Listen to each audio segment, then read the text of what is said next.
Hello and welcome to Miniature Owls. My name's Stuart and welcome to a slightly different video. So I've got a box here in front of me. It's the Bolt Action Tank War starter set for the Soviets, and it was very kindly donated by Warlord Games in conjunction with the historical side of Adepticon for me to paint for the charity auction, which is for the American Battlefield Trust. Now, how do we get there? So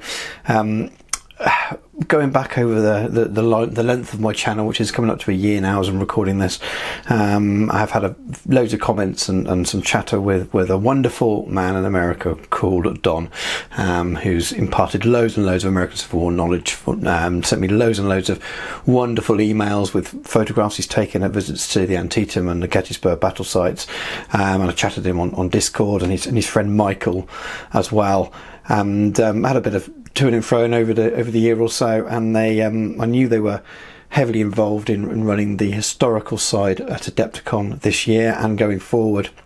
And they asked me whether I'd be willing to paint something for the charity auction, and I said yes, but I'm very busy. Don't send me loads of inventory. So we agreed on some tanks, and as I said, Warlord very kindly sent this box.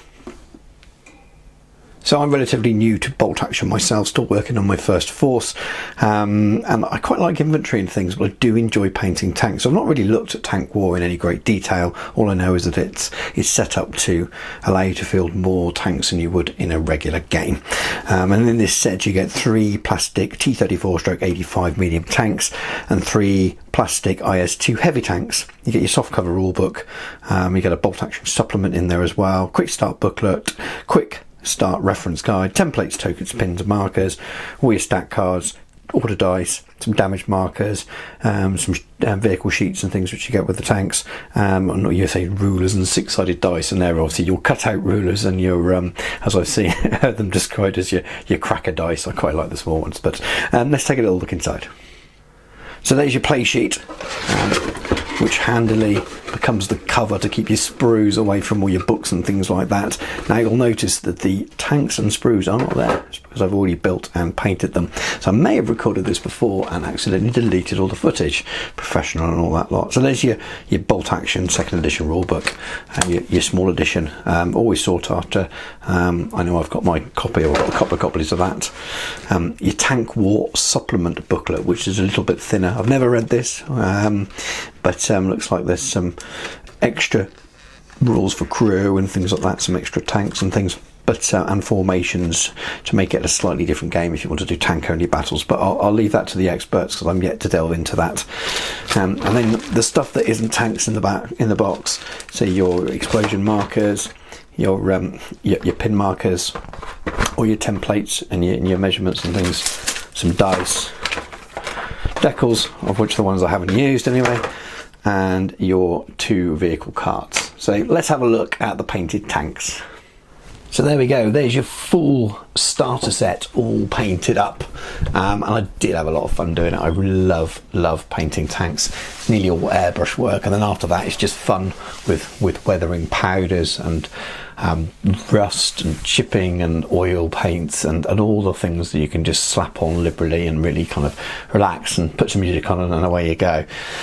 So I've painted them all using the paints that I had in my own collection. Really, I didn't go out and buy Russian green or whatever colour they should be, and I actually used cam olive green and uniform green, and those are the basis for the whole thing, over a black prime and a pre-highlight with white, and then I just added in some inks with Inktense brown.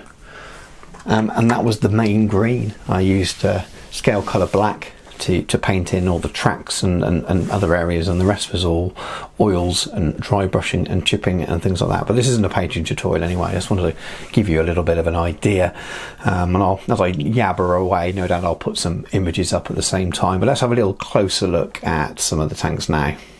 So here we are with one of the T-34/85s. I've followed the placement of the decals from the artwork. Really, I probably put the odd thing in the wrong place, I really know nothing about this army, to be honest with you. I know a little bit about the British Army, and that's about it. Very much new to the period, but had a lot of experience painting tanks, but in terms of historical accuracy of the placement of things, I could have got it wrong, but I think by at least covering the box art, I can't go too far wrong. As you can see, there is some general modulation built in because of the pre-shade. A lot of that's sort of toned down a little bit now.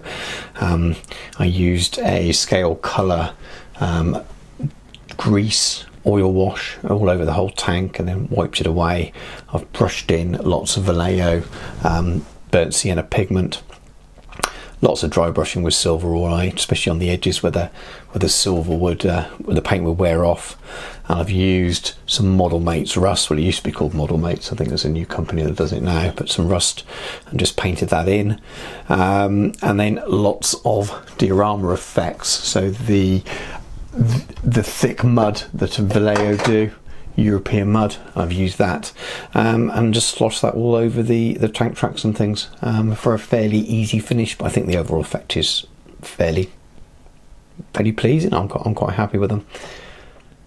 Now on to the IS-2. Obviously a heavy tank's a little bit bigger. Again, exactly the same process, so the same colours all the way through. Again, copying the sort of box art images or the artwork that Warlord have done for the placement of the decals, which I haven't put too many on there anyway. There may be more that could go elsewhere, but I couldn't see from those angles.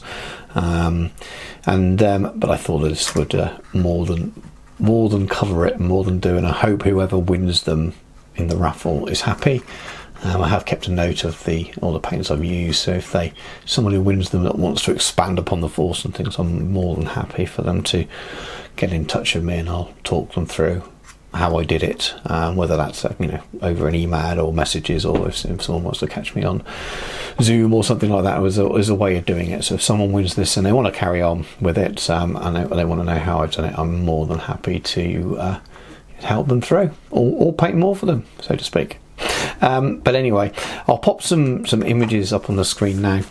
I think it's been fantastic to be able to paint something for a charity. It's always nice to do something and give something a little bit back to the hobby.